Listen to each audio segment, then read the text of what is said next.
इस वक्त की सबसे बड़ी खबर बिहार के अररिया से आ रही है, जहां पर बकरा नदी पर बना हुआ पुल गिरकर ध्वस्त हो गया। और इससे पहले भी हम कई ऐसी घटनाएं देख चुके हैं जहां पर पुल बनते समय या फिर बनने के पश्चात जब उसका उद्घाटन होना हो उससे पहले वो पुल गिर जाता है। और ये बकरा नदी पर बना हुआ पुल जिसपे करोड़ों की लागत से पुल बना था, उसका कुछ दिन बाद ही उद्घाटन होने वाला था, लेकिन उससे पहले ये पुल गिरकर ध्वस्त हो चुका है।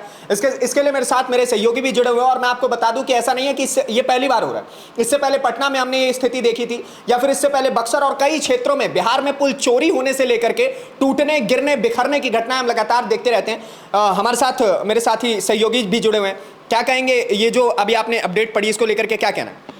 देखिए, ये अररिया के बकरा नदी पे जो पुल बना था वो गिरा है और 12 करोड़ से ये जो पुल है वो बना था। और इसमें जो सबसे अहम चीज़ है ये दिखाता है कि ये कोई पहला जो पुल है वो नहीं गिरा है। पिछले 10 सालों में, या यूं कहें कि पिछले 2 सालों में 10 पुल अभी तक गिर चुके हैं। हाँ। और इससे एक चीज़ तो मात्र 2 सालों में 10 से अधिक पुल। हाँ, 2 सालों में 10 से अधिक पुल ऐसा बनते हुए जो निर्माणाधीन जो पुल है वो गिर चुके हैं। और इससे ये एक जो सबसे अहम चीज़ इससे नज़र आती है कि इसमें भ्रष्टाचार जो है साफ नज़र आता है कि बिहार के अंदर जो कंस्ट्रक्शन जितने भी वहाँ पे चीज़ें होती हैं उसमें भ्रष्टाचार कितना ज़्यादा है। जी, मेरे साथ हिमांशु है, मेरे सहयोगी जो वेबसाइट संभालते हैं। हिमांशु जी, इसको लेकर के कोई ताज़ा अपडेट? हाँ, अपडेट अभी नीतीश यही आ रहा है कि जिस तरह से पुल गिरा है उसको लेके तमाम तरह के सवाल उठाए जा रहे हैं। ये 12 करोड़ से लागत से पुल बना था, ये कोई पहला मामला नहीं। इससे पहले सुल्तानगंज में भी पुल गिरा है।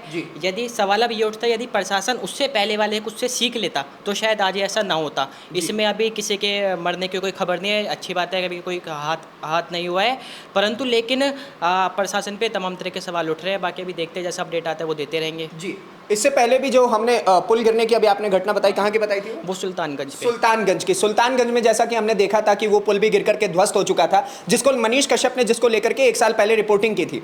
इसमें सबसे बड़ी बात यह आती है कि इंफ्रास्ट्रक्चर के मामले में जब हम लोग कहते हैं कि इंफ्रास्ट्रक्चर के मामले में बिहार बहुत अच्छा है, खासतौर पे इससे पहले के जो उप मुख्यमंत्री थे तेजस्वी यादव बड़ी बड़ाई करते थे, लेकिन हकीकत में जब हम ग्राउंड पे देखने उतरते हैं तो बहुत ज्यादा कमजोर पड़ता है। क्या कारण लगता है सर, ऐसा क्यों हो रहा है लगातार बिहार में पुलों का गिरना? एक तरफ जिस राज्य को ब्रिज की सबसे अधिक जरूरत होनी चाहिए, क्योंकि वहां पे अधिक बाढ़ देखते हैं, वहां पे अधिक नदियां देखते हैं, उसी जगह पे वो पुल लगातार गिरते जा रहे हैं बनने के पश्चात। बिहार में किसी भी प्रकार से आप देख लीजिए, भ्रष्टाचार जो वहाँ की जड़ों में समाया हुआ है, वहाँ की जो लोकल राजनीति में भ्रष्टाचार गहरी जड़ों तक समाया हुआ है, उसके चलते ये सब चीज़ें होती हैं जी। और ये पहली कोई घटना नहीं है, घटनाएँ वहाँ होती रहती हैं। और शायद बिहार के पिछड़ेपन के पीछे भी ये एक बड़ी घटना है, बड़ी जिसे कह सकते हैं बड़ी बात है। क्योंकि वहाँ हमेशा क्या होता है कि भ्रष्टाचार जिस तरह से पनपता है और जिस तरह से चल रहा है उसको आप इग्नोर नहीं कर सकते। उसके लिए सीएम से लेकर के और स्थानीय प्रशासन तक जिम्मेदार हैं।